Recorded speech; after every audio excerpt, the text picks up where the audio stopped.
Cristo, estamos dando continuidade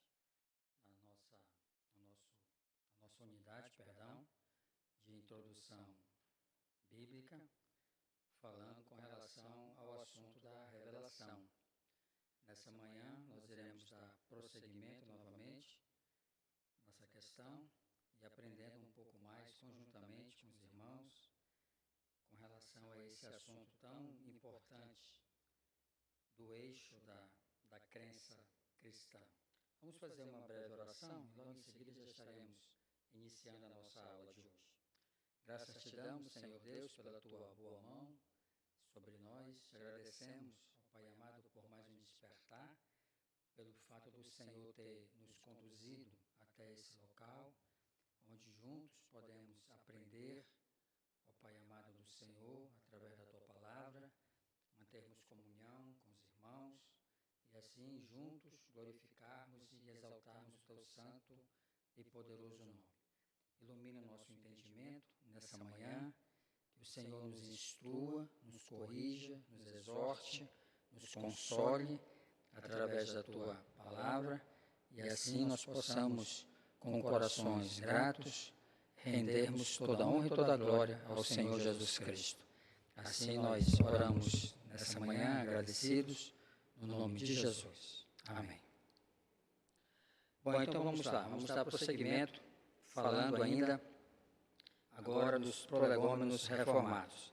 Então eu falei, domingo passado, com relação aos teólogos da linha de Amsterdã, na Holanda, que reconhece o ponto de partida da fé e suas pressuposições básicas são que o Deus triuno existe, que o Deus triuno revelou-se na criação, na história da redenção e por meio de Jesus Cristo, que é a palavra encarnada, que o homem foi criado por Deus à sua própria imagem, sendo justo e capaz de conhecer a Deus através de sua revelação, que o homem caído em sua rebelião e apostasia suprime a verdade da revelação de Deus e é tornado capaz de conhecer a Deus corretamente apenas quando o Espírito Santo restaura a visão pela qual ele pode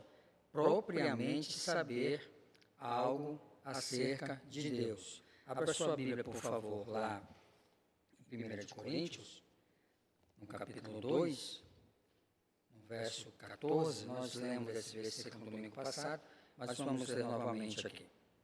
1 Coríntios 2, e o versículo de número 14.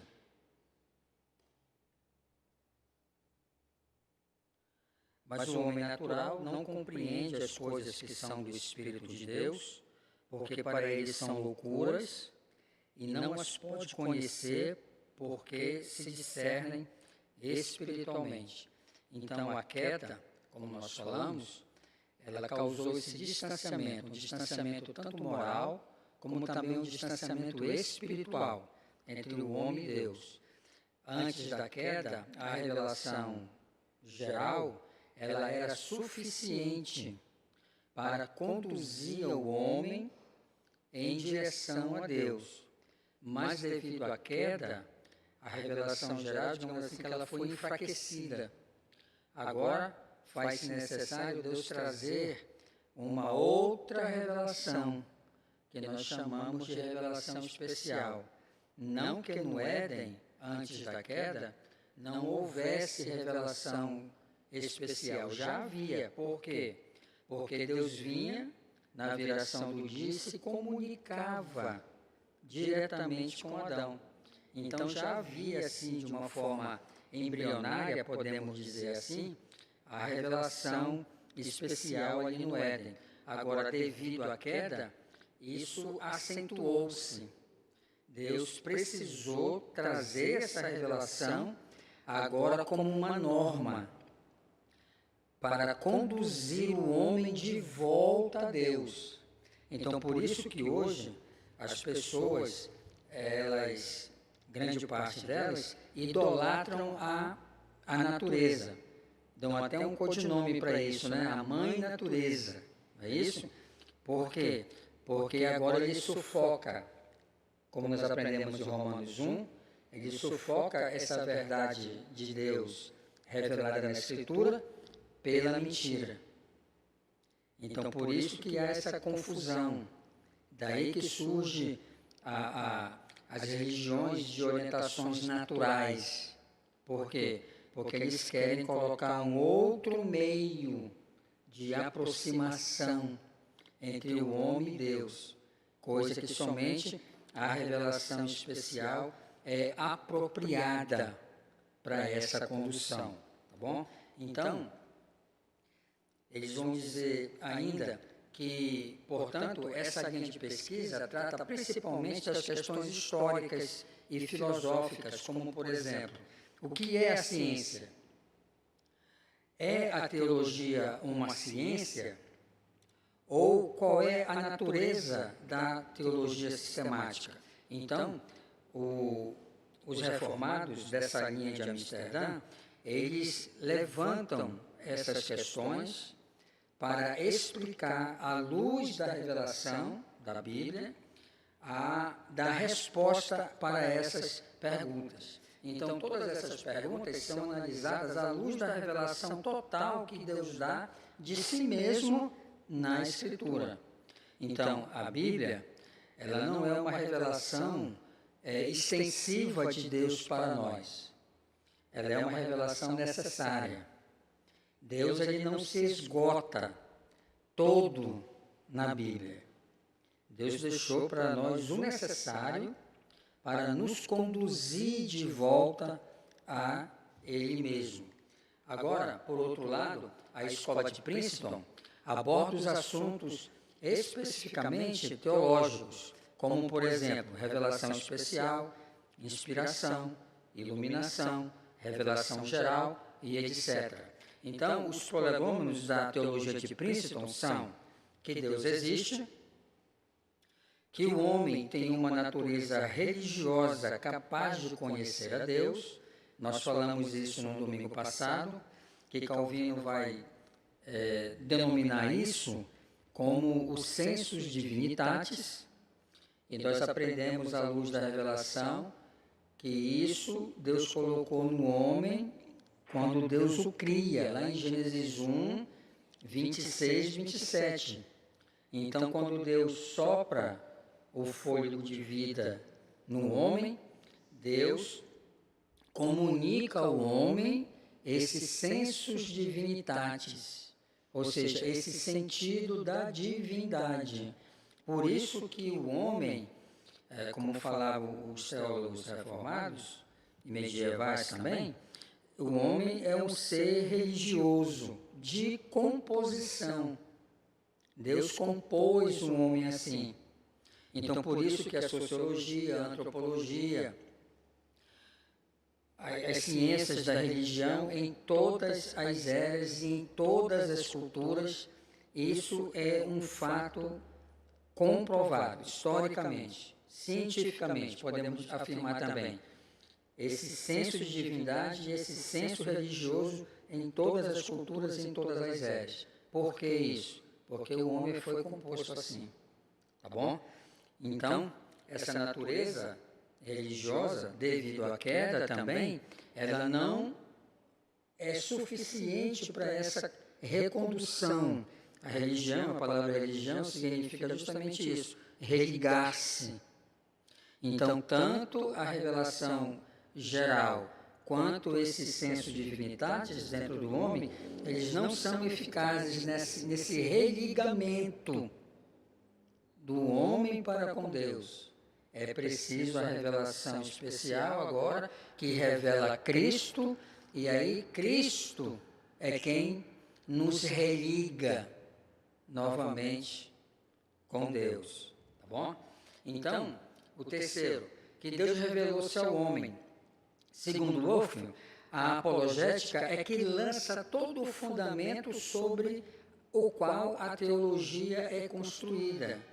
Então, na prolegômena de Princeton, a pressuposição deles parte da teologia apologética.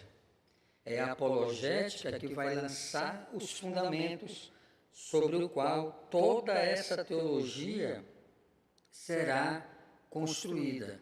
Então, a função da apologética é investigar, explicar e estabelecer as bases sobre as quais a teologia, uma ciência, um conhecimento sistematizado de Deus, torna-se possível.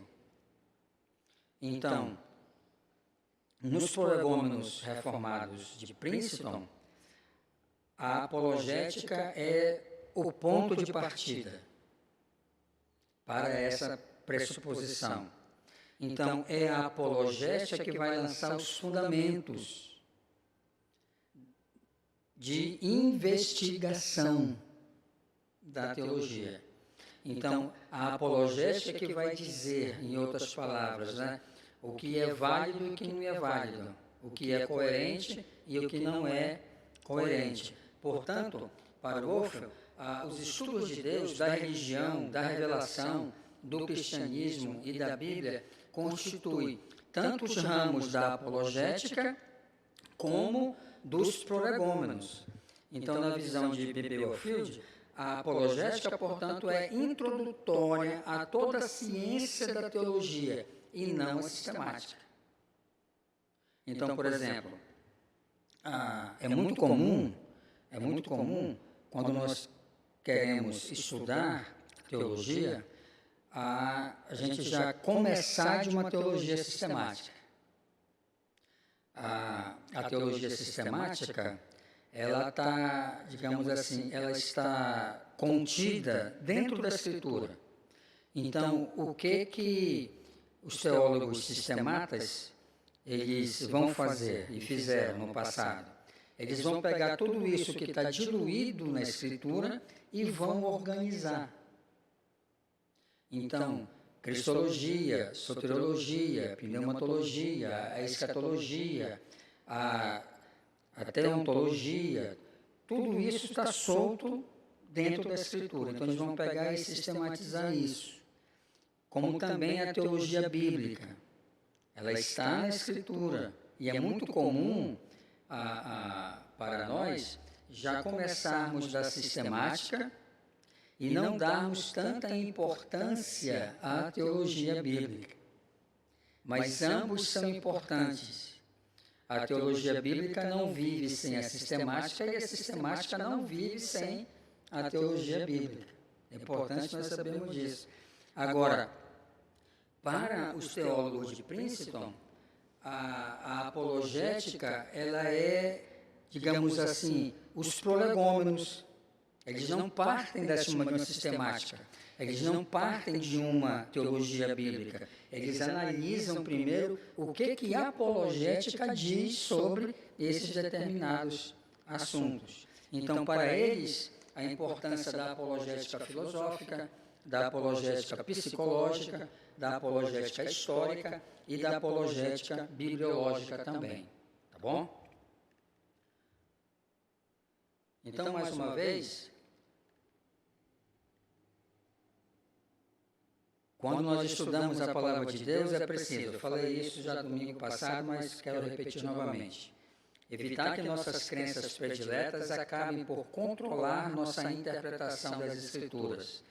Frequentemente, somos tentados a interpretar textos bíblicos de forma a concordarem com o nosso pensamento. Sabemos que é impossível ler a Bíblia sem pressupostos. Nosso dever, entretanto, é nos assegurarmos de que esses pressupostos são somente aqueles exigidos pela própria Escritura. Eu quero pegar um exemplo, só para a gente pensar acerca disso daqui. Abra sua Bíblia lá em Atos.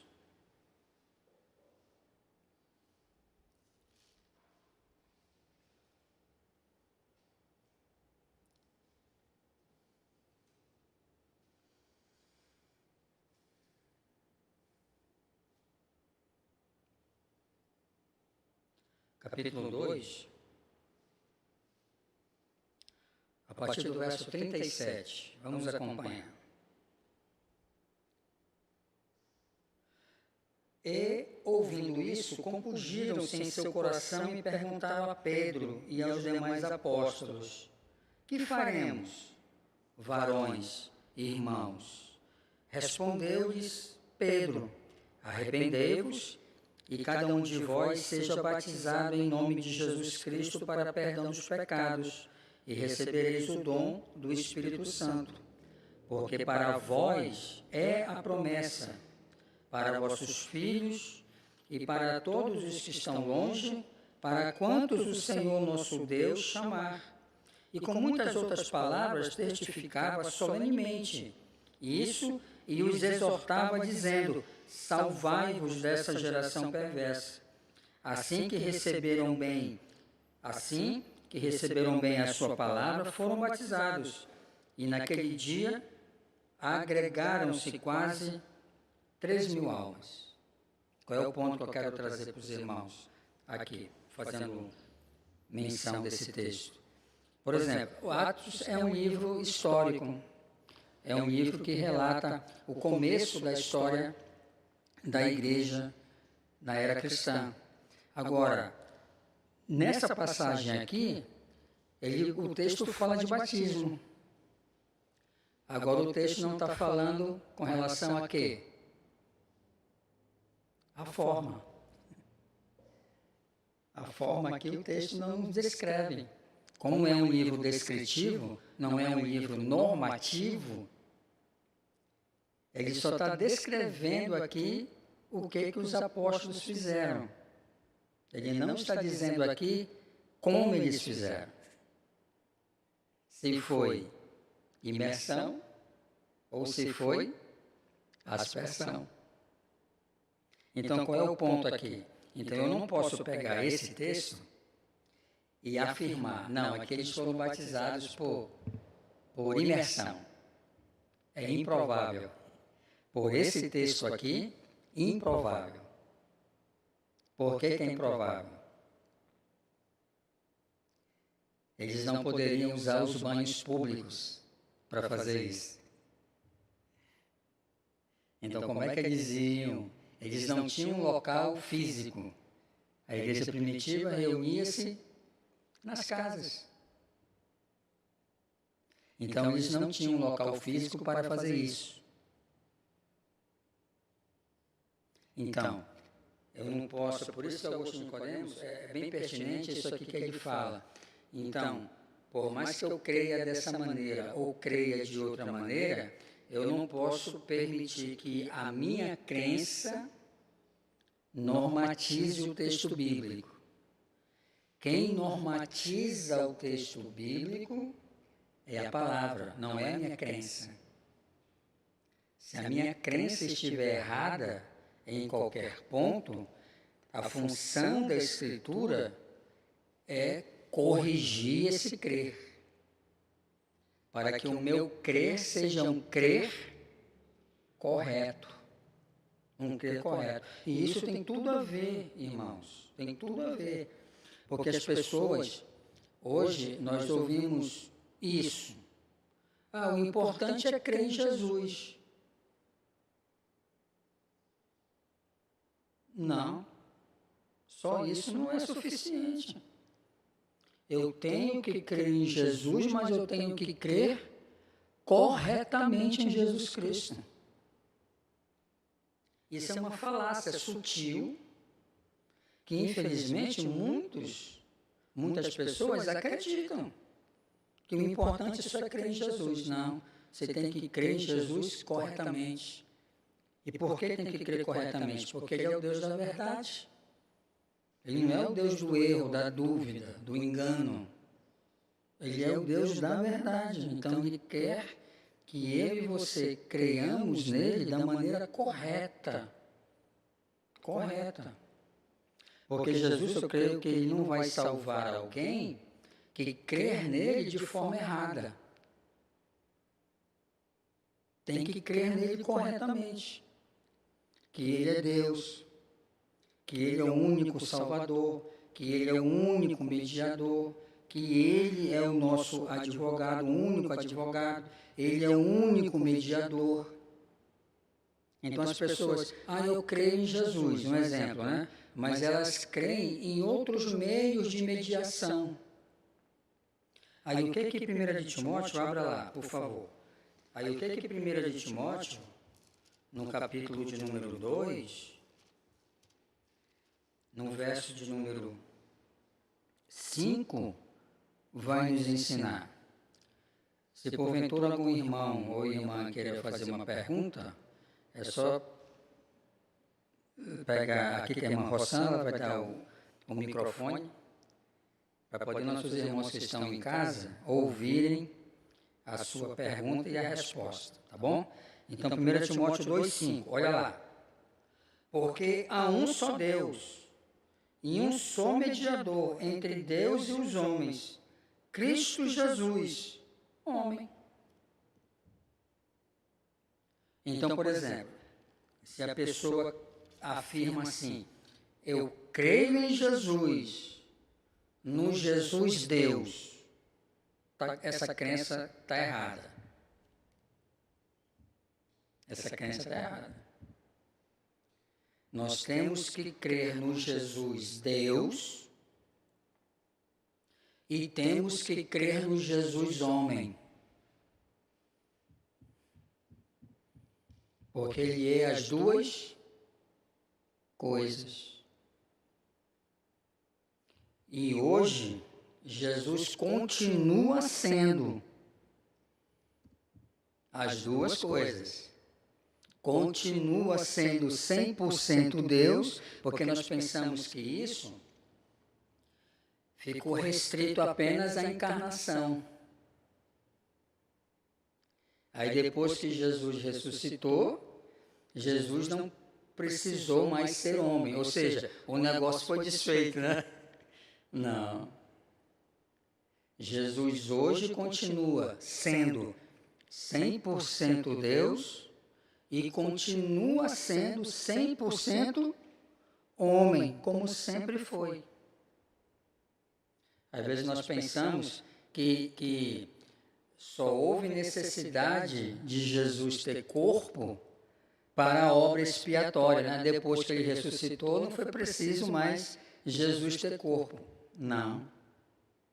Ele continua com o mesmo corpo da encarnação, só que um corpo glorificado, sem limitações de tempo e espaço.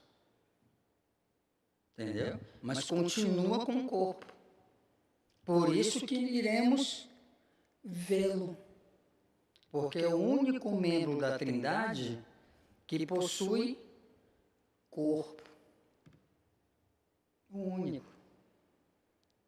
Então, o nosso crer tem que ser esse crer correto.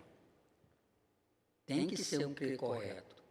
Tá bom? Então, qual é a importância disso? Que quanto mais nós estudamos a Escritura vai fazendo essas correções. Agora, para isso, um ponto importante é eu estar com o coração aberto. Para ser o quê? Instruído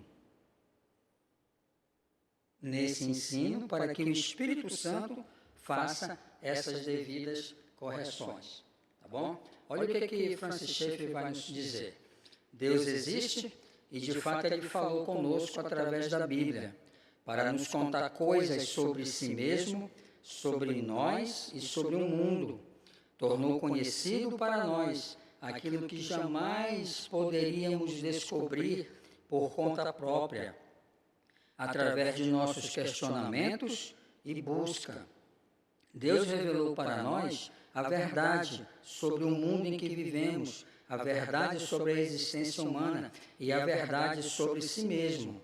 Falou-nos verdadeiramente através de sua palavra e, portanto, a mensagem da Bíblia é adequada para a natureza da realidade como a experimentamos. Então, se eu quero saber a realidade de todas as coisas, não na sua extensão, mas na sua praticidade, a Bíblia é suficiente para isso. Um exemplo dessa questão da extensão. nós jamais conseguiremos descobrir nem saber essa questão da existência de Deus. O que é necessário para nós e suficiente? O que a Bíblia revela. Que de eternidade a eternidade, Ele é Deus. Deus, isso é suficiente. Agora, Deus, Ele não vai trazer na revelação a extensão disso. Porque é muito comum, né? Alguns crentes perguntarem, pastor, e quem criou Deus? Ninguém. Mas como que isso é o quê? É a nossa limitação, né? Porque nós pensamos assim, nós partimos desse pressuposto, né? Se eu sou criado, então teve alguém que criou Deus também. Mas essa pressuposição, ela vale para nós, não vale para Deus. Não vale para Deus. Tá bom? Então, olha o que Calvino vai nos dizer. A revelação é um ato de condescendência divina. Deus, na sua palavra, acomoda-se à nossa capacidade, balbuciando a sua palavra a nós, como as amas fazem com as crianças. Ou seja, Deus adapta-se à linguagem humana visando ser compreendido.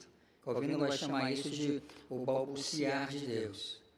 Então, na revelação, Deus ele condescende até nós. Ele acomoda-se à nossa capacidade. Porque se Deus não fizer isso, ele seria incompreensível. Incompreensível. Então, nós não sabemos a linguagem de Deus. Então, Deus adapta a nossa linguagem. Para quê? Para que eu possa compreendê-lo. Então, Deus livremente, Ele faz isso. E ao fazer isso, não significa que Deus torna-se inferior ao homem. Não. Pelo fato dele ser o soberano, é que ele pode fazer isso. Condescender livremente. Um exemplo disso é quando nós lemos ali Filipenses 2, né?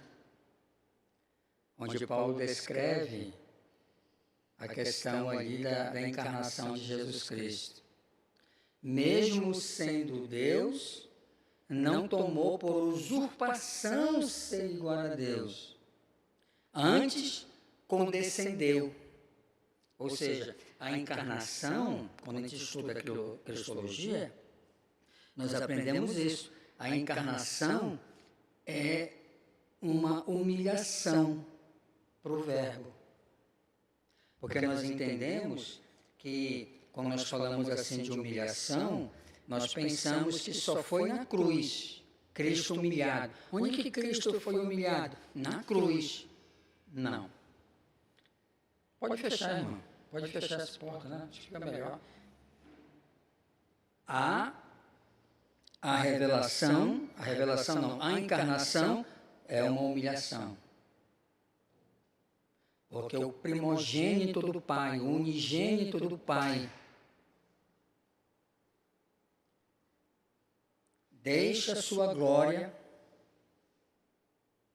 e vem até nós.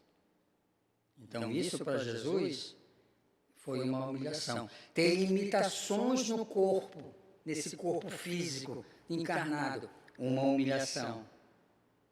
Sentir fome, sede, cansaço, sono, uma humilhação. O Deus eterno morrer, uma humilhação. Tudo isso faz parte da humilhação. Chagas.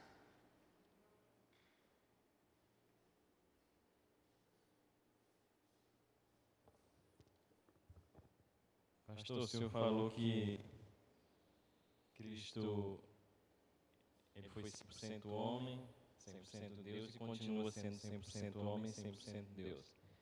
João disse que o Verbo se fez carne e habitou entre nós. Essa encarnação de Jesus, ela se deu em um momento exato, nesse momento, ou no Antigo Testamento ele também era 100% homem, 100% Deus? Na sua palavra também eu já encontrei alguns vestígios para a minha resposta, que a maior humilhação de Cristo foi ele se despojar da sua glória e vir e se tornar homem, assim como nós somos homem.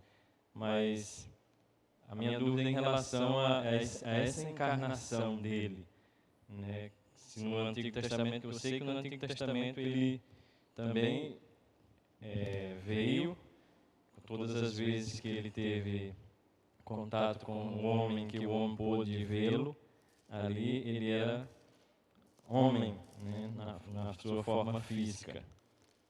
Logo, acredito eu que ele estava revestido da sua glória, seu corpo não era limitado pelo espaço, né, e pelo tempo. Mas a pergunta é exatamente em relação a o Verbo se fez carne e habitou entre nós, né? Em relação ao Antigo Testamento, como é essa encarnação, para que a gente possa entender, uma vez que no Antigo Testamento frisa bem isso, que Cristo passou a ser carne a partir daí, homem como nós. O senhor pode nos explicar isso? Sim. No Antigo Testamento, Chagas, Cristo ele está presente sim. Agora, ele está presente no Antigo Testamento, mas não encarnado. Não encarnado. Há um progresso na revelação e todo o Antigo Testamento é uma preparação para a encarnação do Verbo. Não só o Antigo Testamento. A história e o mundo, Paulo vai falar isso em Gálatas, foram preparados para a encarnação do Verbo.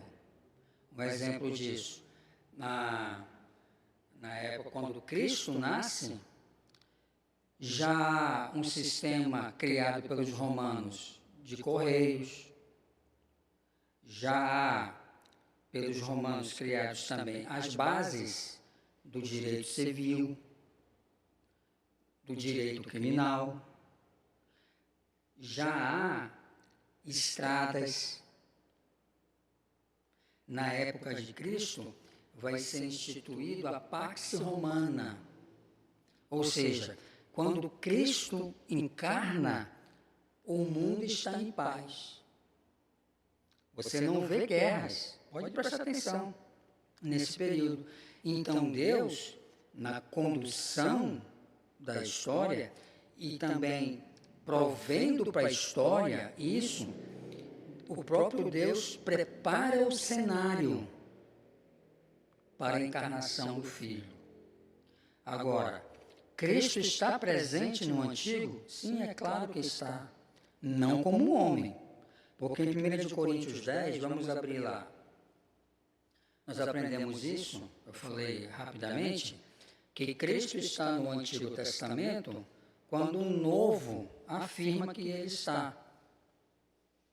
Então, é muito comum, né? Você já deve ter ouvido isso, as pessoas pegarem Cantares 2, aquele versículo. Eu sou a rosa de Saron, o lírio dos vales. Aí muitas pessoas afirmam que essa rosa de Saron é Jesus. Gente, não é. E não é porque Jesus nunca foi comparado a uma rosa.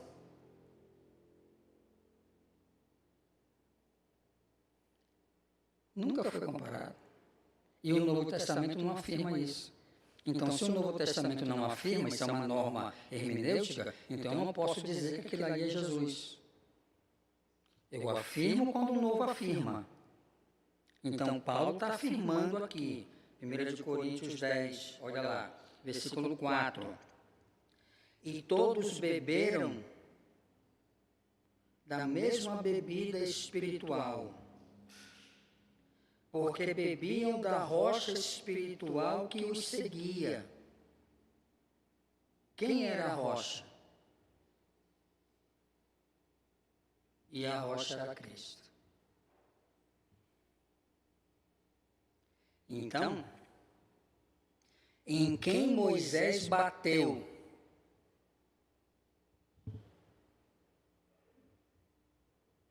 Moisés bateu em quem?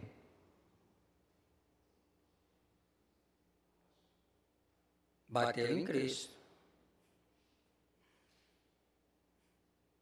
Bateu em Cristo. Ó, teologia bíblica. Na primeira vez, Deus mandou ferir, não foi a rocha? Fere a rocha. E sairá água. Foi isso? Aí o que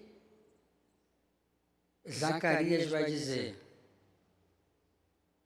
Fere o pastor e as ovelhas se dispersarão. Quem é o pastor? Cristo. Por quê? Porque João 10, o próprio Cristo vai afirmar: eu sou o bom pastor. Então, quando Moisés fere, ele está ferindo Cristo. E Isaías 53, mas ele foi ferido pelas nossas transgressões. Então, quem é o servo sofredor de Isaías 53? Na perspectiva profética, né? Que essa profecia de Isaías 53 ela não se esgota toda ali. Ela tem perspectivas. Então, o servo sofredor, a plenitude, podemos dizer assim, do servo sofredor de Isaías 53 é Cristo, que é ferido pelas nossas transgressões. E Jesus ele vai nos dizer também: aquele que beber dessa água tornará a ter sede. Mas aquele que beber da água que eu lhe der, a ele, que água é essa que Jesus vai dar? É o Espírito Santo. Jamais tornará a ter sede. Então, Cristo, ele está lá, não como homem, não como pessoa, mas ele está através de figuras, porque não era a hora ainda. Deus agora, ele está caminhando com a sua comunidade pactual. Vai chegar a plenitude dos tempos, onde o verbo vai ser necessário o verbo encarnar-se para habitar entre nós. Ou seja, e Deus dá uma sombra disso, desse habitar, desse, na verdade não é a tradução correta, Charles, não é habitar, é tabernacular. Qual é a sombra disso no Antigo? O templo, o tabernáculo. Então chegaria um momento na história da redenção que o próprio Deus tabernacularia com os homens. E ele fez isso através do Verbo. Cristo encarna. Então Cristo, para a gente encerrar, Cristo, ele só passa a ser carne, sangue, e ossos, e pele, e nervos, e tendões, e cabelos, e tantas outras coisas no Novo Testamento. Mas ele está no Antigo, desde a criação. No princípio criou Deus os céus e a terra. Todas as coisas foram feitas por meio dele. E sem ele, nada do que foi feito se fez. A vida estava nele. E a vida era a luz dos homens. Tá bom? Beleza.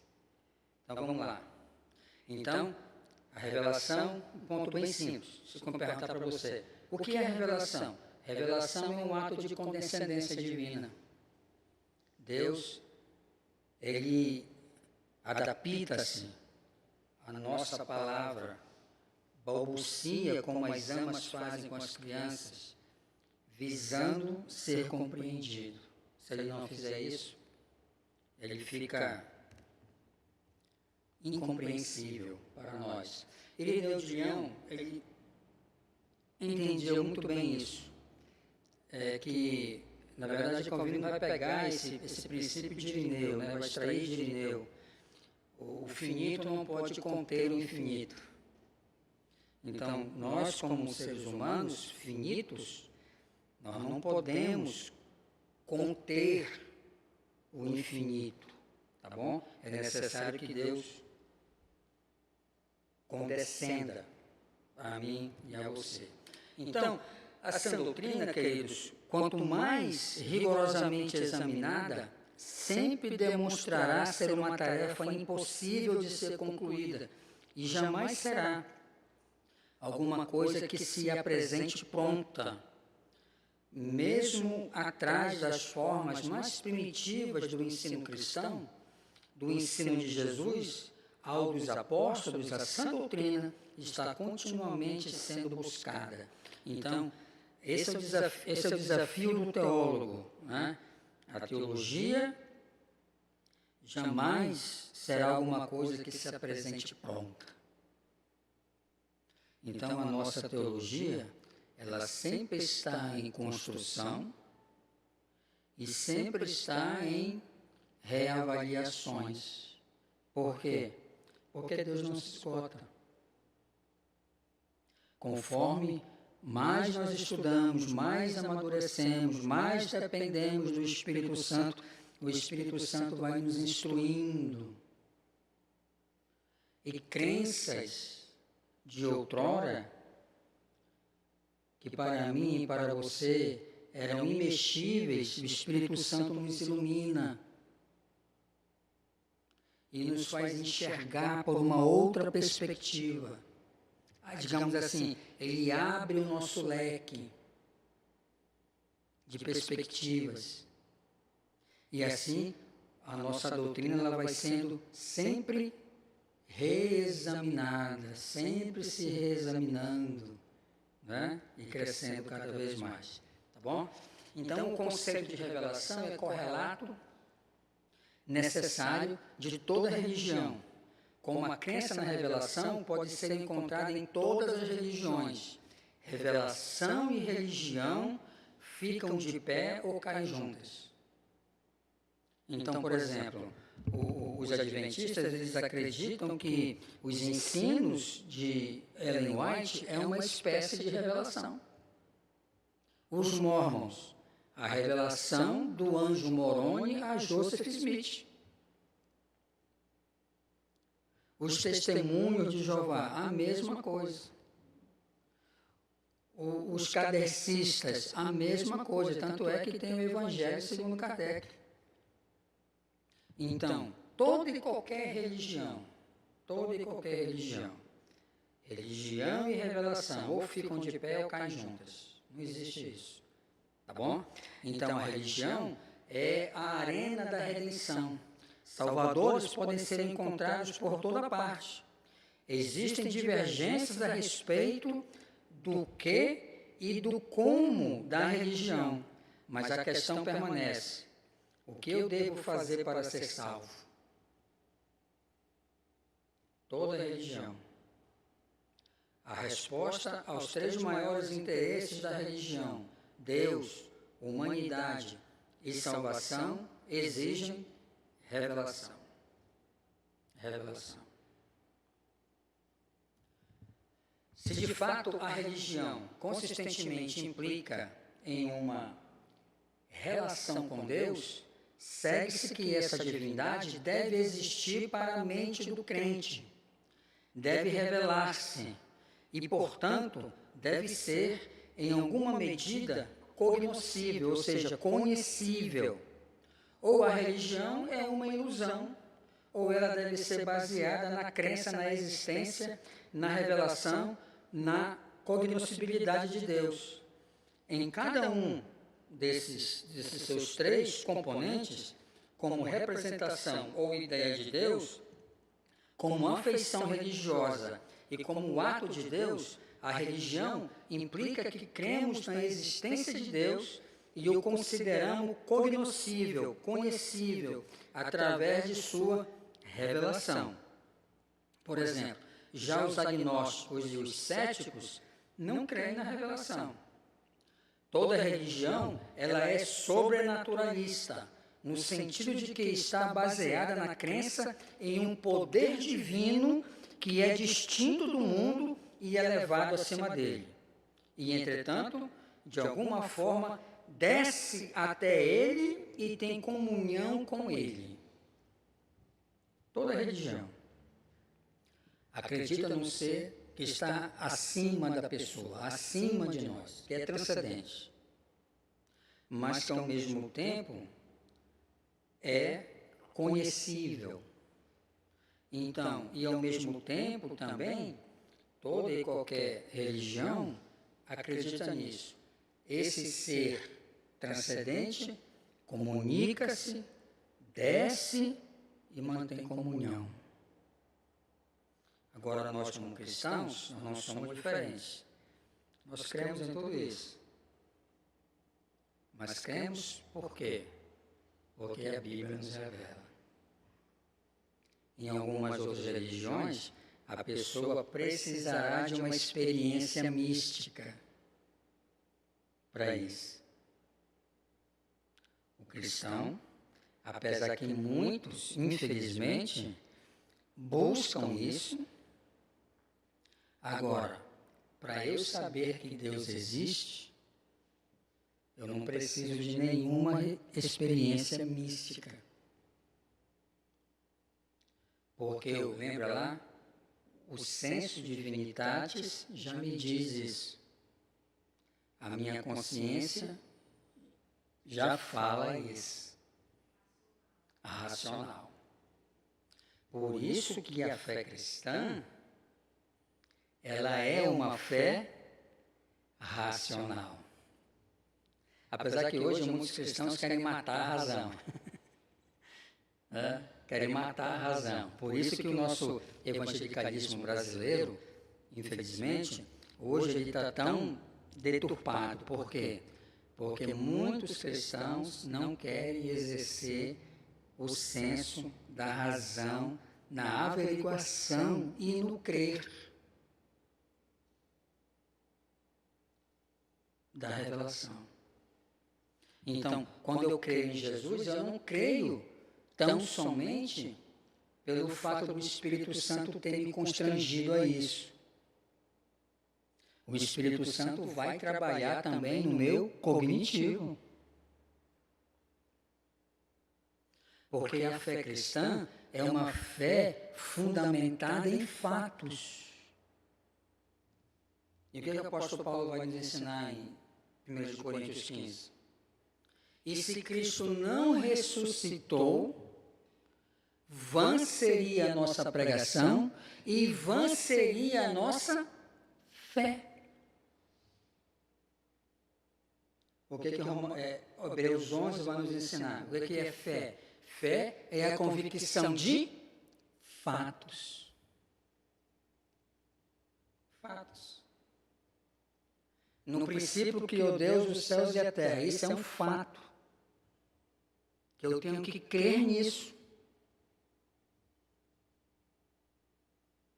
De eternidade a eternidade tu és Deus. Isso é um fato que Deus me revela esse fato. Que Ele é eterno. Eu creio nisso. Que Cristo encarnou-se Isso é um fato. Por exemplo, os teólogos liberais, Rudolf Bultmann, ele, no século XIX, ele vai afirmar isso. A única coisa histórica no cristianismo, o único fato é que Cristo padeceu sobre Pôncio Pilatos. O resto é mito. O liberalismo teológico vai dizer isso. Que a encarnação é mito. Que a ressurreição é mito da igreja.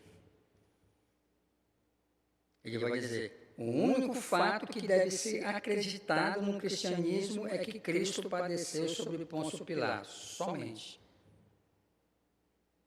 Mas se eu crer só nisso, Cristo não pode me salvar.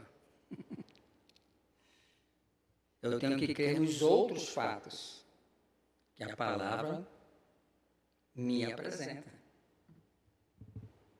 Entendeu? Isso. Vamos prosseguir. Então, revelação, o que significa isso?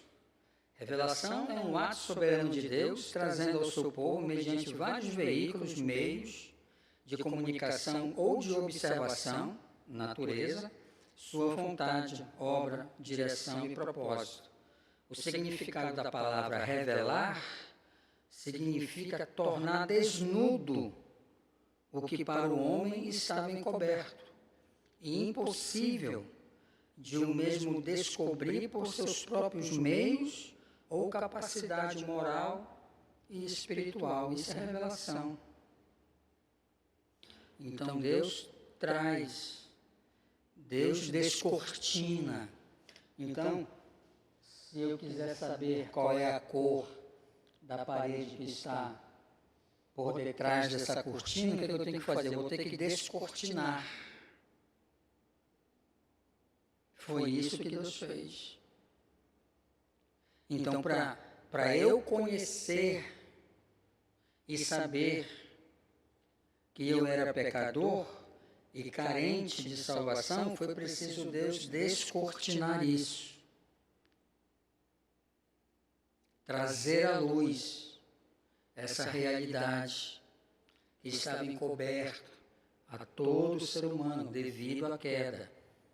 Então Deus descortina isso. Deus, como diz Calvino, ele vai balbuciar isso para que eu possa entender e crer no que ele está dizendo para poder ser salvo. Tá bom? Então, a revelação é uma comunicação pessoal. Seu originador pessoal é Deus. E as pessoas são as receptoras. Então, quando nós formos estudar inspiração, essas pessoas receptoras, elas não são seres passivos. Porque se o receptor fosse passivo, na inspiração dessa revelação, a Bíblia seria uniforme em sua linguagem. E você vê que a Bíblia não é uniforme na linguagem. Então, a inspiração, rapidamente, não é como que se o receptor, os escritores sagrados, estivesse tipo com uma espécie de transe. Não. A inspiração não é uma espécie de psicografia. Isso, não. Isso é kardecismo. Ele está no pleno uso das suas faculdades mentais, sim. Deus preserva a personalidade desse escritor sagrado. Abra lá em Amós. Abra lá em Amós, por favor.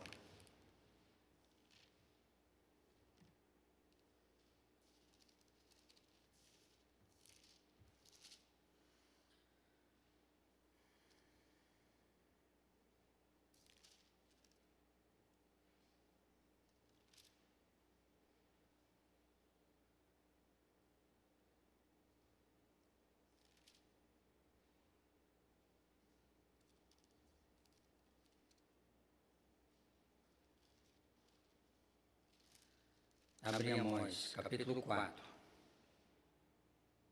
Olha o versículo 1. Ouvi esta palavra, vacas de Bazã, que estais no monte de Samaria, que oprimis os pobres e quebrantais os necessitados, que dizei aos vossos maridos, trazei e bebamos. Agora, vá lá em Amós, capítulo 7 agora.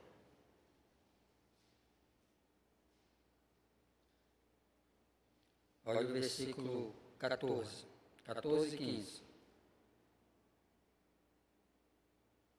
Então respondeu Amós e disse a Amazias, não sou profeta, nem filho de profeta, mas boeiro e colhedor de sicômoros, e o Senhor me tirou de após o gado e me disse, vai e profetiza ao meu povo. Então, Amós capítulo 4, 1, Amós está fazendo uma comparação das mulheres ricas de Jerusalém com as vacas que ele apacentava lá em Bazã, que era o melhor pasto. As vacas de Bazã eram como se fossem as vacas holandesas de hoje. Robustas, sadias, boas produtoras de leite. Então, na inspiração, o Espírito Santo respeitou a personalidade e a atividade de homens simples, como Amós, que era o quê? Boiadeiro.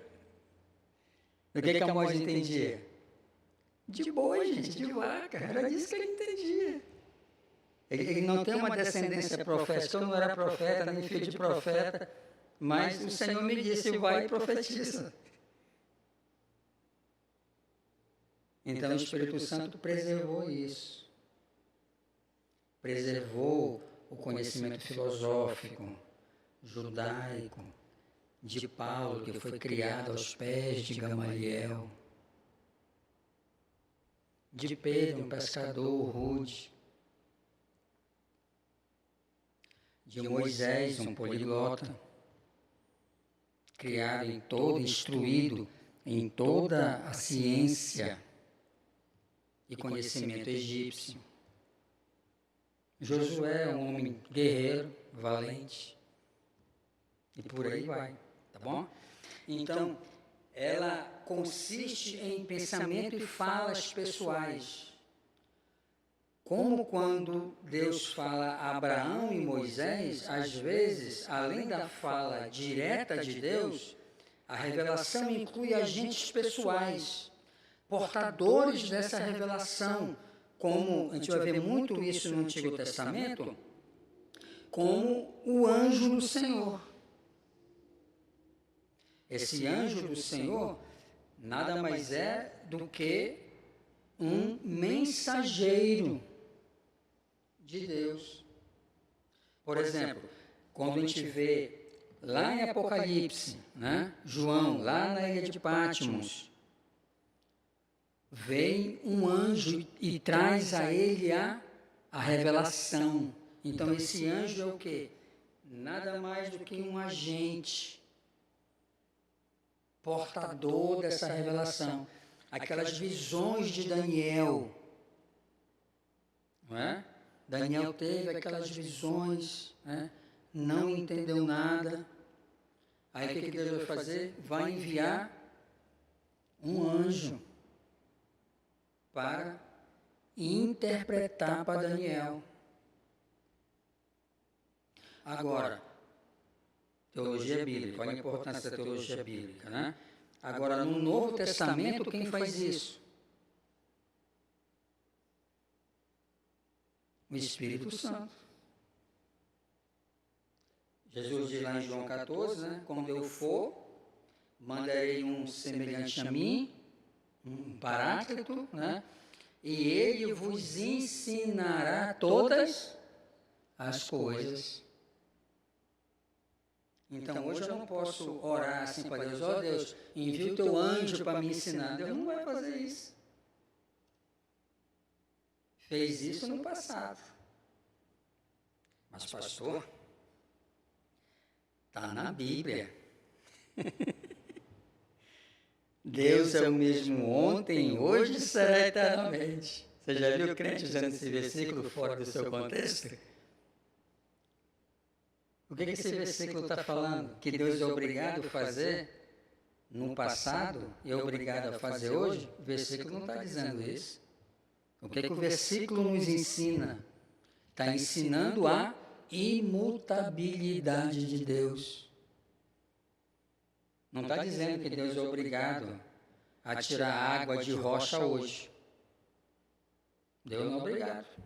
Ele fez lá atrás. E fez com um propósito. Porque a rocha apontava para quem? Para Cristo. Deus hoje não cura e nem salva mais ninguém botando uma haste no meio do deserto e uma cobra lá pendurada. Aquele que olhar para ela será curado. Deus não faz mais isso hoje. E nem salva ninguém por esse meio. Por quê? Porque a vara e a cobra apontavam para quem? Para Cristo. Assim como Moisés levantou a serpente no deserto, assim importa que o Filho do Homem seja levantado, para que todo aquele que nele crê tenha vida eterna. Lembra da nossa primeira aula? Deus hoje não manda mais ninguém fazer pasta de figo, apesar que ainda tem um bocado de gente que ainda pensa assim e faz, né? Deus não manda fazer pasta de figo e botar em cima de feridas para a pessoa ser curada.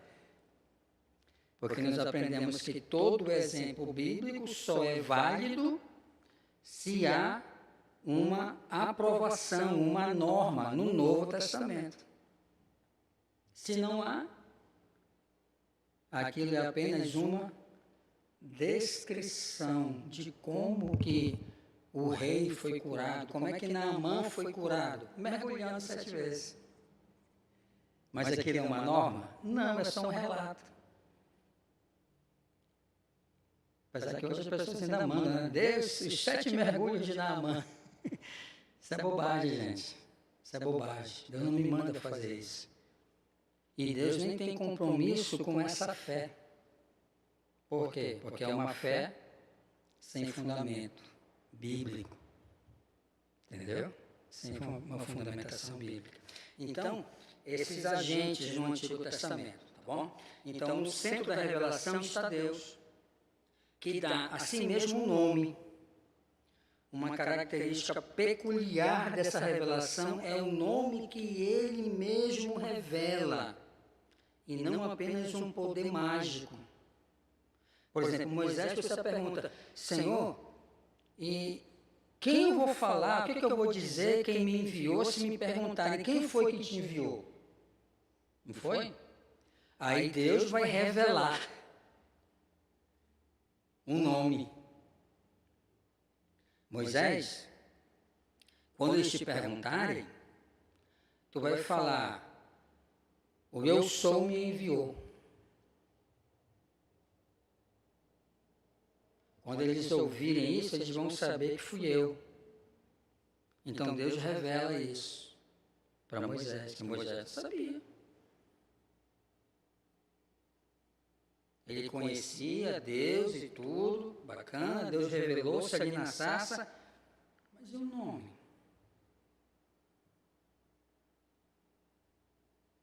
Eu sou o que sou, ou seja, eu serei o que serei. Aí é a questão do ser de Deus, da imutabilidade nesse ser. Deus não muda. Não muda. Então, quando os hebreus falavam assim, o Deus de Abraão, o Deus de Isaac, o Deus de Jacó, além de ser o Deus da aliança, que fez aliança com Abraão, com Isaac e com Jacó, mas era um aspecto dessa aliança era o quê? a imutabilidade. O que Deus prometeu para Abraão, prometeu para Isaac e prometeu para Jacó, ele cumpriu. Então, quando Moisés falasse isso, eles iam entender, foi o Deus que prometeu para Abraão, foi o Deus que prometeu para Isaac, foi o Deus que prometeu para Jacó, os nossos pais.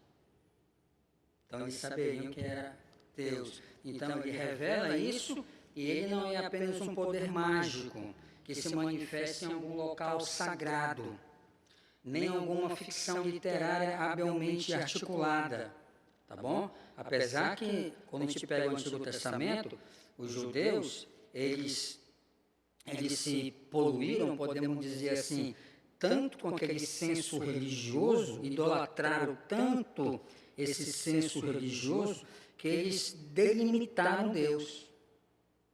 A quê? Delimitaram Deus a Jerusalém e delimitaram Deus ao templo. Eles não conseguiam conceber Deus fora dessas limitações de espaço. Tanto é que isso está na mente daquela mulher samaritana. Jesus a indaga. Vocês samaritanos, vocês dizem que é nesse monte, no Monte Gerizim, que Deus deve ser adorado, que Deus está aqui.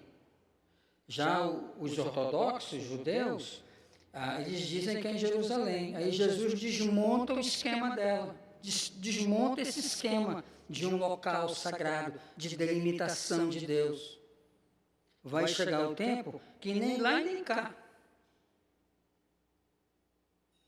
Aí Jesus vai trazer uma definição de Deus. Deus é Espírito.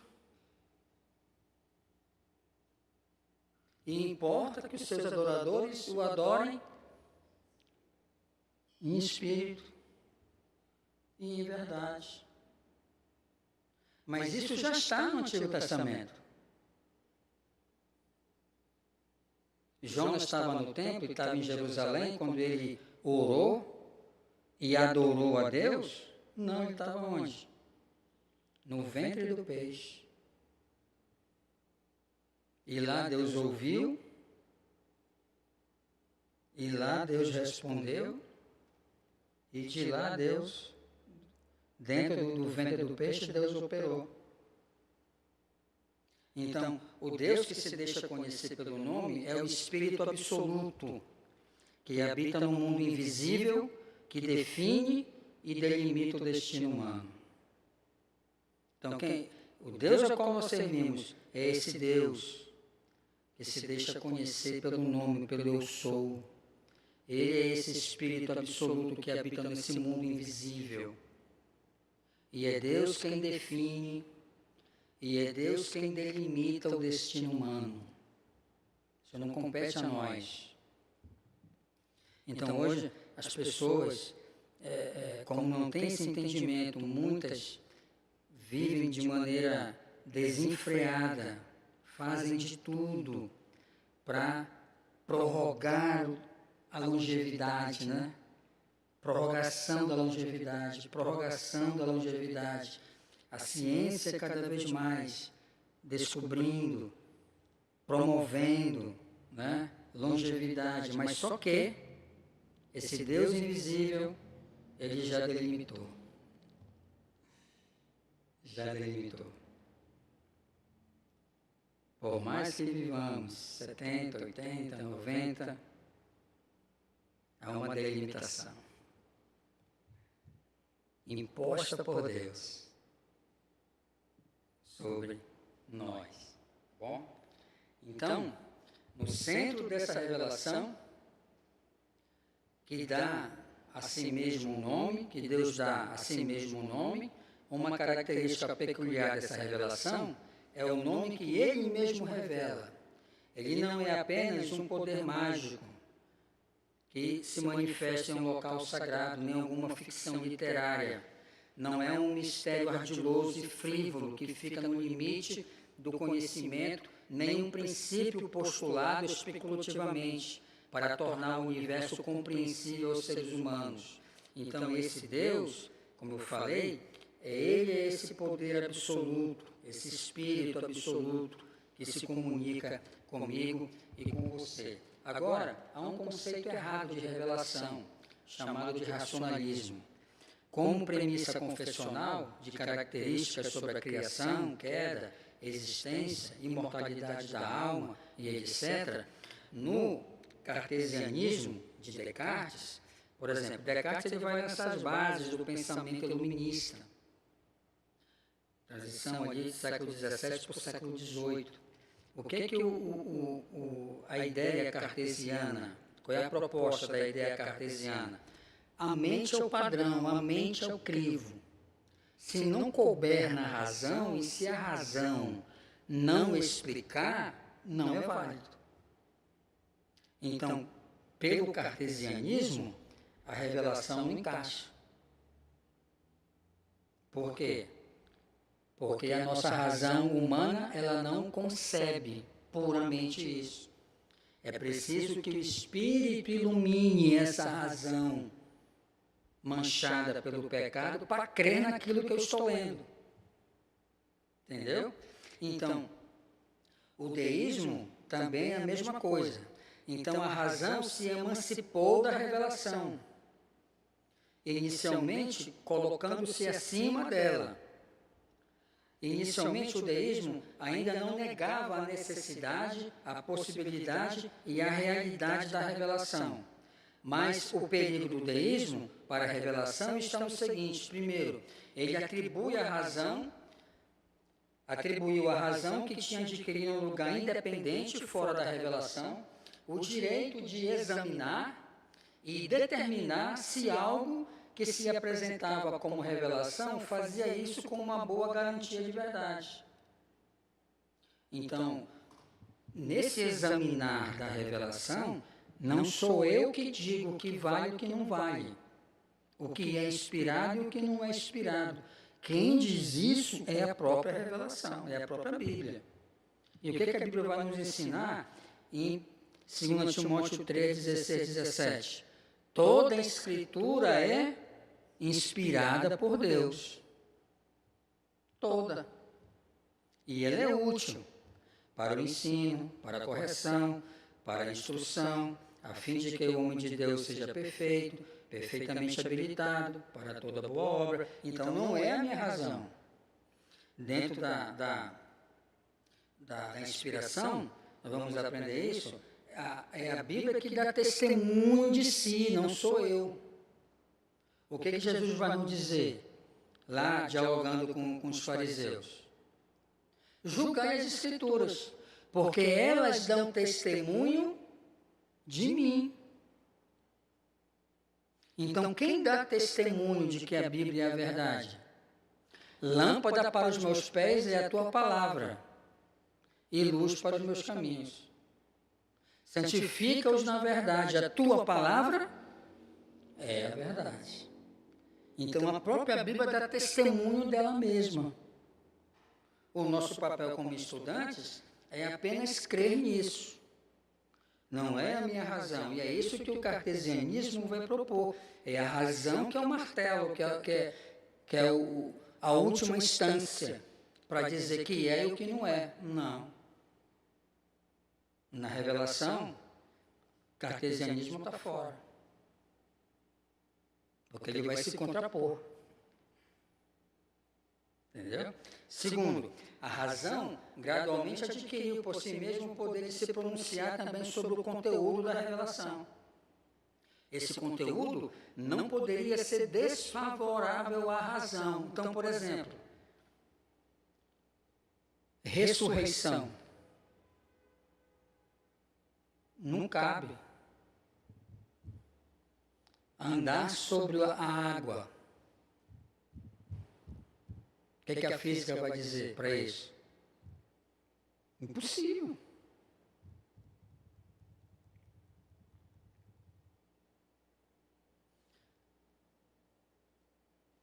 Como que pode uma pessoa ser gerada no ventre sem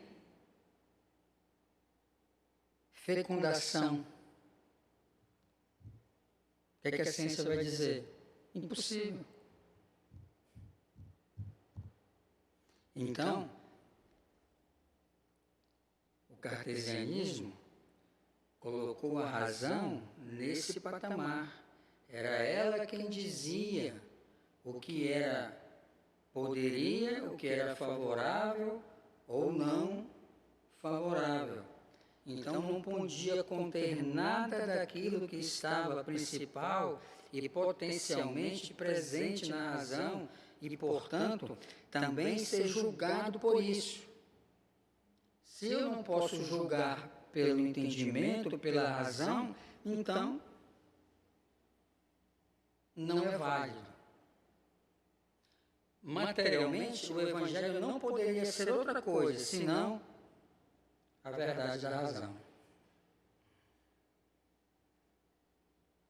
Agora, nós como cristãos, nós não desprezamos a razão, não é isso. A razão, ela não está sobre, ela está sob a iluminação do Espírito Santo. É o Espírito Santo quem ilumina a razão e habilita a nossa razão, poluída pela queda, a crer nisso daqui, a averiguar os fatos, a analisar os fatos pela ótica da revelação. E aí ele me ajuda a crer nisso que está revelado. Eu não me coloco sobre, eu estou sobre. Deus, ele nunca é objeto de pesquisa. Tinha um professor, século XIX, Emil Barnes, ele falou isso. Agora, para os seus alunos, né, de laboratório, ele entrou certa vez no laboratório e disse: alunos, agora vamos descobrir Deus. Nós, como humanos, não temos essa capacidade. Porque Deus nunca é objeto de pesquisa de ninguém, de nada. Ele é o eu sou, o transcendente, que condescende para com as suas criaturas e permite que as suas criaturas caídas conheçam algo dele, que ele revela na Escritura, que é a nossa matriz. Por isso que fora dessa matriz da Bíblia, o conhecimento acerca de Deus, da religião, do mundo, do cosmos, em qualquer campo, vai estar manchado. Vai estar manchado. Por quê? Porque Deus é a nossa matriz, é a nossa, como eu falei anteriormente, né? É a nossa base epistemológica. Tá bom? Então vamos lá. Agora, também tem a crítica bíblica, literária. A crítica histórica literária aborda e trata a Bíblia como qualquer outra literatura. Então, esses acadêmicos, eles vão tomar por base o pensamento iluminista de Descartes. Então, eles vão chegar aqui no século XIX, na alta crítica alemã, e eles, qual é o pressuposto deles? Cartesianismo. Então, eles vão fazer essa crítica da Bíblia, fazendo da Bíblia como qualquer outra literatura, utilizando-se de métodos e informações da antropologia, da arqueologia, da sociologia, história e linguística.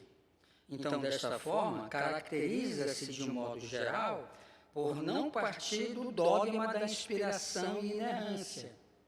Então, a primeira pressuposição deles não é uma pressuposição dogmática, extraída da religião, extraída da teologia. Eles vão partir, qual é a primeira pressuposição?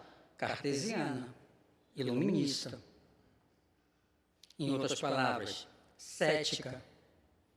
Não coube na razão, descartado. Certo? Então, para efetuar suas análises. Então, basicamente, a autocrítica bíblica procura responder às seguintes perguntas: quando e onde um texto particular se originou? Agora, eles vão buscar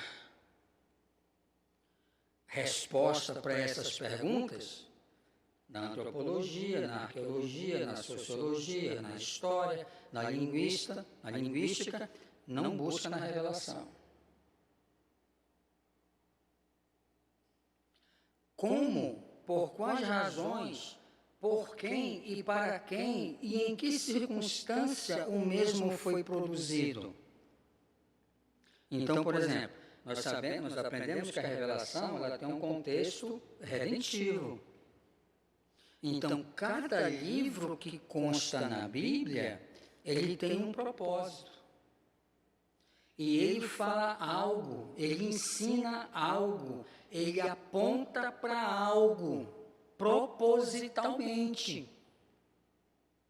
Então, se eu não entender isso, a Bíblia não vai fazer... A Bíblia, na verdade, será uma grande colcha de retalhos. E essa é a dificuldade de muitos crentes por não entender isso.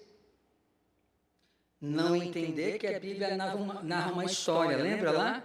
Criação, queda, redenção, consumação. Esse é o quadro. Que todos os livros da Escritura correm dentro desse eixo de criação, queda, redenção, consumação. Exemplo da consumação, Apocalipse. Então, se não entendermos isso, essas circunstâncias em que o mesmo foi produzido, nós não entenderemos. Um exemplo, por que existe na Bíblia, por que está na Bíblia o livro de Levítico? Contexto histórico. O povo sai do Egito, 430 anos lá de servidão, povo totalmente manchado, podemos dizer assim, por um contexto politeísta, idólatra. Deus resgata esse povo de lá. Quem é o libertador? Quem é o libertador? Moisés. Agora, esse libertador, Moisés, ele está tirando o povo de uma escravidão física, né? Agora, quem foi o libertador que nos tirou da escravidão espiritual? Cristo. Moisés aponta para ele. Moisés aponta para ele.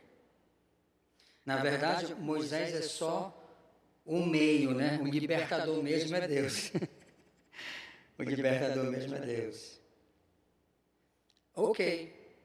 Êxodo 20, Deus dá as normas, né?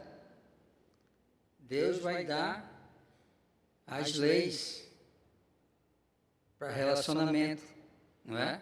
Verticais e horizontais. Agora o povo está em direção à terra prometida, não é isso? E agora esse povo ele vai precisar aprender a se relacionar com esse Deus que é santo. Por isso que está o livro de Levítico. Porque Deus agora vai dar todas as leis, todas as cerimônias, todos os rituais, para que o povo aprenda como eles podem se aproximar de um Deus que é santo.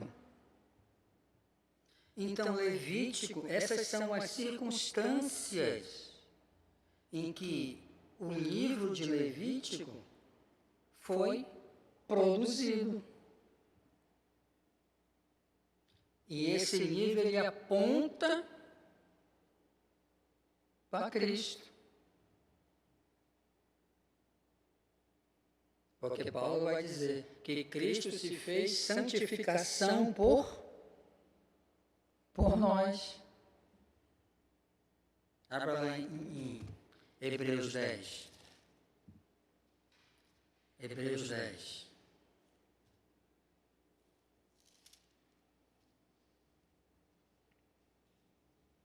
Olha o versículo 10.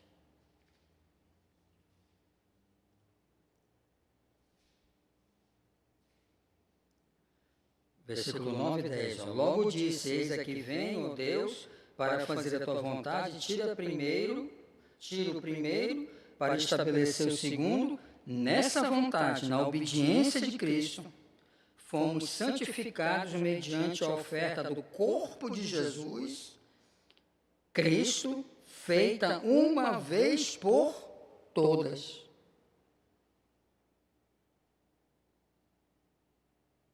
Então, olha a importância de Cristo ter um corpo.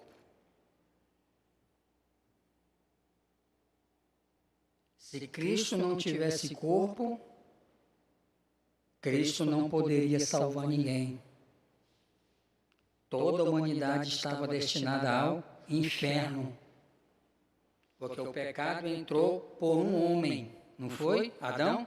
Agora o pecado precisa ser julgado também por um homem. Quem é esse homem? Obediente. Cristo. Cristo. E aqui tem um ponto. Os irmãos anotem aí, por favor. Por exemplo, na teologia católica, eles dizem que toda vez que se celebra a Eucaristia, Cristo morre. Cristo morre. Por a celebração da missa também. Mas o que é que o texto bíblico está dizendo aqui? Que a oferta foi feita uma única vez. Uma única vez. Ainda quando você for evangelizar um católico, apresente isso para ele. Porque eles creem assim. O verdadeiro católico, né? O verdadeiro que conhece os dogmas. Ele crê assim. Tá bom? Então vamos lá. Aqui, Márcio Lloyd Jones, então, aqui vai dizer, Márcio Lloyd Jones, a igreja anterior à reforma estava moribunda debaixo do escolasticismo filosófico que ostentava grande destreza como perspicácia intelectual crítica. Entretanto, tudo estava nas nuvens e era tratado com vagos conceitos e generalidades, enquanto o povo era mantido em completa ignorância. Então, é comum nós falarmos assim, mas não é correto. Nós dizemos que a igreja na era medieval é conhecida como Era das Trevas, né?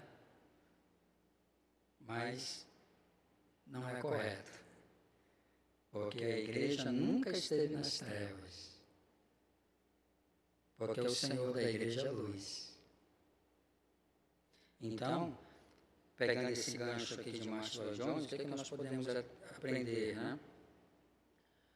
Na época da igreja medieval, a intelectualidade, ela estava em voga. Havia grandes estudiosos, as pessoas dominavam e explicavam os conceitos teológicos de maneira eficaz e com grande maestria. Agora, isso tudo ficava nas nuvens. Ficava nas nuvens. Primeiro porque o povo não tinha acesso à educação. Só sabia ler e escrever quem era burguês. Quem não pertencia à burguesia, naquela época, 99,9% de chance de morrer analfabeto, sem saber ler e escrever. Então, olha Deus na condução da história. Gutenberg, apesar que os inventores de fato foram os chineses, né? Mas devido a uma série de fatores, eles não conseguiram desenvolver essa imprensa. Mas Gutenberg vem, cria a imprensa, e isso o Espírito Santo vai usar isso como um meio de propagação e impressão da Escritura. Aí esse povo, que era mantido em completa ignorância, aonde a missa ela era celebrada no vernáculo latim, não era celebrada no vernáculo local. E ainda mais complicado ainda, né? Que o ministrante, no caso o clérigo, o sacerdote, ficava de costas para o público.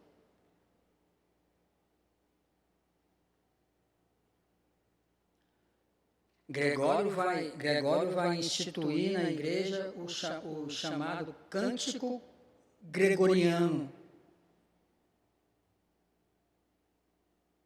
onde não há sentido, não faz sentido algum aquilo, é algo tão somente transcendente.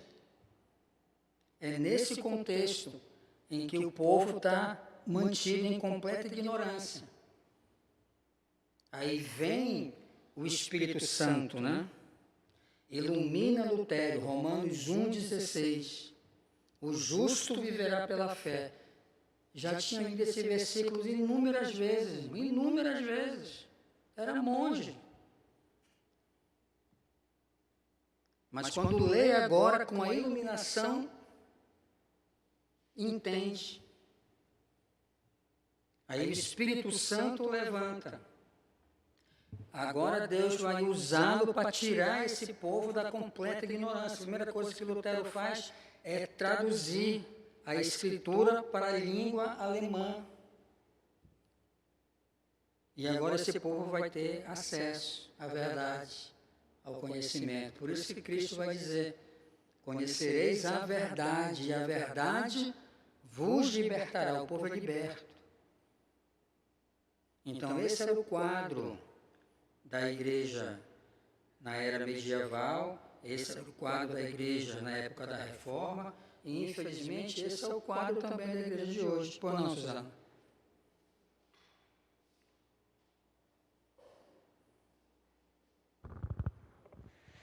Pastor, eu queria que o senhor clarificasse um pouquinho mais para mim essa questão, essa frase, né, de que a igreja, ela falar que está na era das trevas, idade das trevas. Que igreja é essa? Né? A igreja católica teve um auge muito forte no período da Idade Média, e eu entendo a era das trevas como a era do obscurantismo.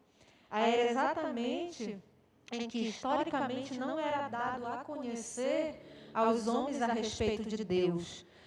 Inclusive esse exemplo que o senhor deu, né, de que virava-se de costa, né, as missas rezadas em latim, ninguém entendia nada, não é? Então, muitas missas foram rezadas com padres de costas para o seu público, para que realmente não houvesse entendimento. Secularmente, tem um filme, inclusive, que retrata muito bem, que é o Em Nome da Rosa, esse período, em que os livros, eles eram envenenados nas suas páginas, as pessoas que ousassem, de forma escondida, a ler, para conhecer, para ter entendimento, elas morriam envenenadas no ato de folhear e colocar o dedo, né, na língua para folhear o livro. Então, existia, né, o clero, era ao clero que era dado a oportunidade de ler e conhecer, né, e ter o entendimento a respeito da divindade. Então, era tudo muito... E aí, por isso que nesse período foi um período chamado de Idade das Trevas, né, um período de obscurantismo, de falta de iluminação no entendimento dos homens, porque a própria igreja impunha esse formato, né, rígido naquele período. Então, quando eu queria que clarificasse, a minha pergunta é: que igreja era essa? Porque depois vem Lutero e diz: não, o senhor acabou de citar, né? E ele faz a tradução para que todas as pessoas possam começar a entender, e a gente vem com outro momento na história, né, que é um momento em que a ciência, e aqui eu estou falando ciência no sentido de conhecimento, começa a avançar, porque aos homens começa a ser dado novas formas de entendimento que não eram regradas ou restritas pela igreja, né? Então, assim, por que é errado dizer que a igreja, nesse período, ela não estava nas trevas? Eu entendo aqui a trevas apenas como essa ausência da possibilidade de ter o conhecimento e entendimento. E que não era a igreja, que era a igreja católica nesse momento. Então, por isso que eu lhe pergunto, que igreja era essa nesse momento? Né? Porque realmente a igreja ela não está nas trevas porque ela tem entendimento de Deus, né? Mas historicamente falando. Sim. A pergunta é complexa e a resposta também. Os irmãos já perceberam, eu não gosto de dar respostas simplórias, né? Isso. Ok, então deixa eu procurar ser breve aqui. Bom, primeiro ponto, Suzana, Deus, ele só tem uma igreja. Quero estabelecer esse primeiro ponto. Então, por exemplo, se nós pegarmos o Adventismo vai dizer que eles são a verdadeira igreja. Por quê? Porque eles alegam, porque eles guardam os mandamentos e vão exaltar o sábado. Agora, quando nós pegamos a Bíblia, tanto no Antigo quanto no Novo Testamento, nós vamos aprender uma premissa que Deus estabelece. Que nem todos de Israel são de fato israelitas. Que Deus sempre preservou o seu remanescente fiel. Então, a primeira coisa que nós devemos entender é que Deus não tem compromisso com uma denominação. O que é o romanismo? O romanismo é uma denominação, porque católico eu sou. Você é. Nós somos. O que é católico? Universal. Essa é a tradução. Eu não sou romanista, mas eu sou católico. Isso. Eu sou católico. Por quê? Porque eu faço parte da Igreja Universal. Então, essa Igreja Universal, até meados do século IV, era uma única igreja. Uma única igreja. A partir do século IV, então, século I, II, III, século IV, nós vamos presenciar, eu citei um aqui, Irineu de Leão, que era os pais da igreja, ou seja, que eram os padres da igreja. O que significa a palavra padre? É pai. Eram os bispos, os pastores dessa igreja. Agora, o que foi ocorrendo gradualmente, porque os desvios, é bom quando nós estudamos a história da igreja, nós devemos aprender isso, que os desvios que a igreja sofreu não foram desvios abruptos, assim de uma hora para outra. Não, gente, isso são processos que são desencadeados. Foram processos que foram desencadeados ao longo dos séculos. Então, até o século IV, havia uma unidade.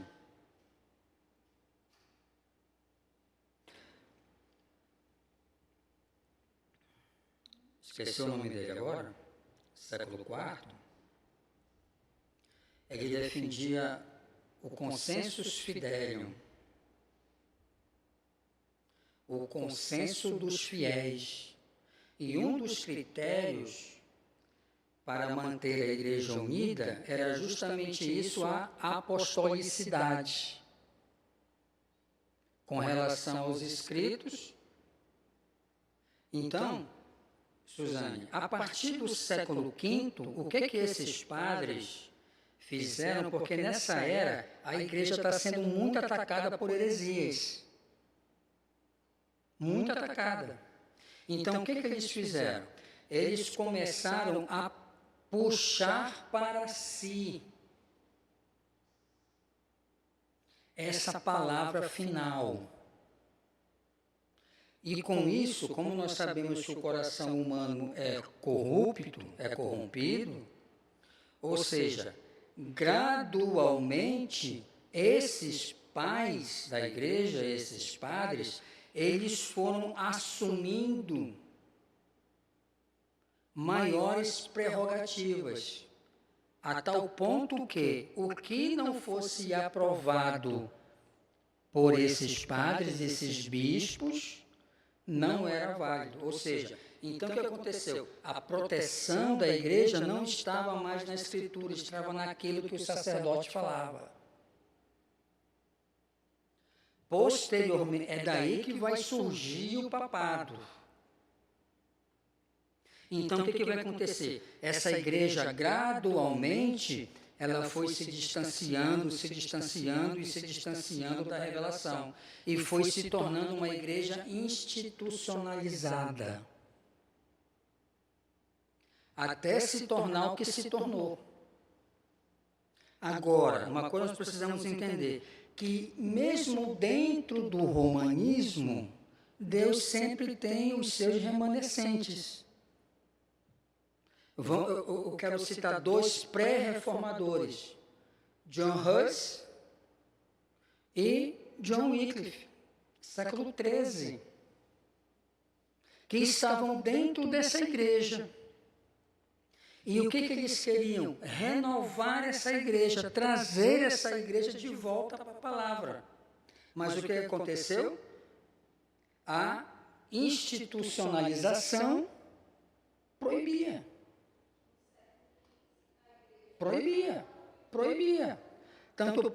Tanto proibiu que eles foram queimados vivos como hereges. Mas eles eram o quê? Remanescentes. Eles tinham uma fé genuína, pura, escriturística. Eles queriam uma igreja pura. Vai passar um século, praticamente, até que surge Lutero.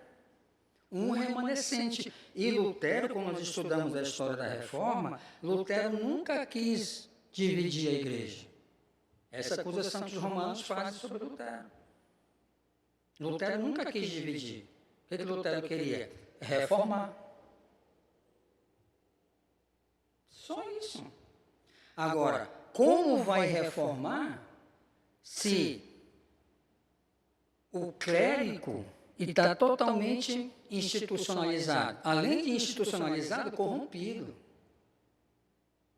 Então, essa corrupção que nós vemos hoje, infelizmente, não só no meio romano, mas também no meio dito evangélico, na época da Reforma, era 3 vezes, 4 vezes pior a degradação. De clérigo frequentar bordéis escancaradamente. De clérigo ter famílias fora do ministério. A compra de posição dentro da institucionalização. Então, esse é o ponto que eu quero estabelecer. Deus só tem uma igreja. E que igreja é essa? Que nós chamamos de igreja invisível e de igreja visível. São os seus remanescentes. Então, essa época é chamada Idade das Trevas, na história da igreja, justamente devido a igreja estar submersa nisso. Agora, por que eu digo que a igreja nunca esteve nas trevas? Porque Deus tem um remanescente. Deus conhece o seu verdadeiro.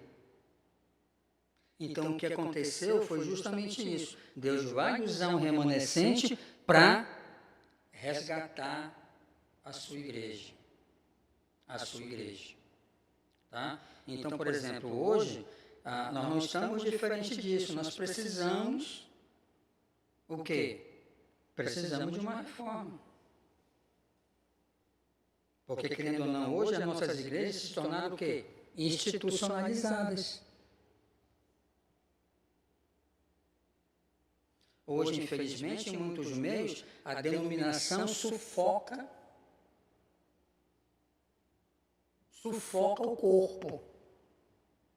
E o corpo não pode pensar, não pode agir, não pode caminhar fora daquilo que a denominação diz que é norma. E qual é a nossa norma? É a Escritura. Sufoca. Sim. Ou seja, o que aconteceu? A denominação se tornou um fim em si mesma, aonde usa o corpo local. É isso que o romanismo fez. Sufocou o corpo local e usa o corpo local para manter a instituição. E é o contrário. As denominações servem para servir o corpo local e não vice-versa. E não o contrário. Então, esse era o cenário do século XIII, XIV. Na verdade, tem um conflito de datas, mas vamos tabular século V até século XV, Idade Média.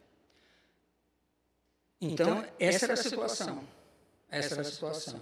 Então, a igreja, ela emerge desse caos. Então, podemos entender que a reforma foi a mesma coisa que Deus falasse assim, Susana, haja luz. A igreja submersa naquele caos primevo de trevas, de apostasia, de pecados, de imoralidades, de negociatas. Então, Deus vai usar a reforma como essa espécie, haja luz. E a igreja ressurge novamente. Aí vem os avivamentos da história da igreja. Então, hoje, para a gente encerrar, o que é que nós precisamos? Nós precisamos ouvir novamente esse Fiat, né? Lembra do Fiat? Hoje, nós como cristãos e nós como igreja, precisamos ouvir novamente esse Fiat, esse comando de Deus. Haja luz.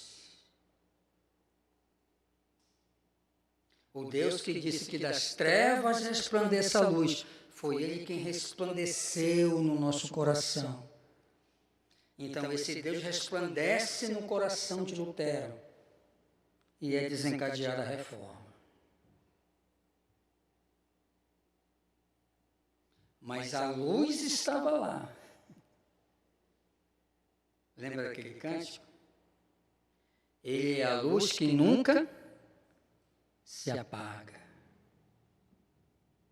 Sempre vai ter um pavio. Quando a gente vê a igreja de hoje, nos entristece, mas eu tenho que ter isso em mente. Deus sempre vai ter um pavio. Isso. Esse pavio são os remanescentes, que nunca se apaga. Nunca se apaga.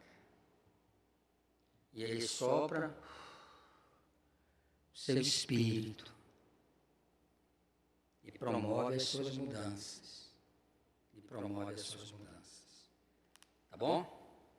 No próximo domingo nós vamos encerrar Revelação. Não vai dar para nós vermos tudo, porque isso aí no seminário a gente estuda praticamente um trimestre, manhã, tarde e noite. Toda essa revelação, né? Mas a gente vai andar um pouco mais no domingo que vem. Vamos ver a questão da necessidade da revelação, por que ela foi necessária, e vamos ver também, aprender quais foram os meios que Deus usou para trazer essa revelação até nós. Tá bom assim? Muito obrigado a todos pela sua atenção. Assista, você que está matriculado no nosso módulo online, assista logo mais a gravação de hoje. Não vai ter formulário, que você já fez isso ontem. Preencha lá a sua lista de presença, tá bom? Para que a gente possa contabilizar, e Deus abençoe a todos e que seja um estudo proveitoso para o seu crescimento e amadurecimento. Um bom domingo a todos, um bom almoço em comunhão com a família e que Deus os abençoe grandemente. E até domingo que vem, querendo Deus. Forte abraço.